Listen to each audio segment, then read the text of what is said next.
खाली फोटोमध्ये मूर्ती दिसते, काय वाटतंय कुणाची असेल? कुठल्या देवाची असेल? कुठल्याच देवाची ही मूर्ती नाही, तर ही मूर्ती आहे बुद्धांची.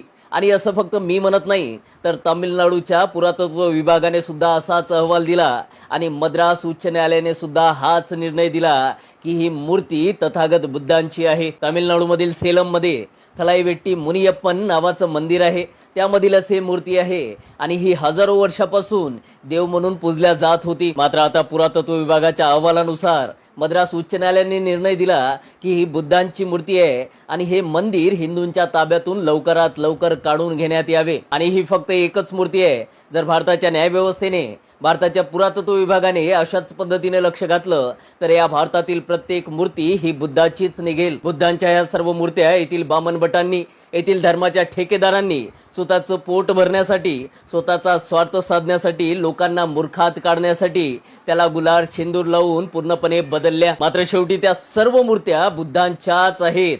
आपण सर्वांनी हा व्हिडिओ मोठ्या प्रमाणात शेअर करा, कारण आपणच आपली मीडिया आहोत. येथील मीडिया आपल्या बातम्या दाखवणार नाही.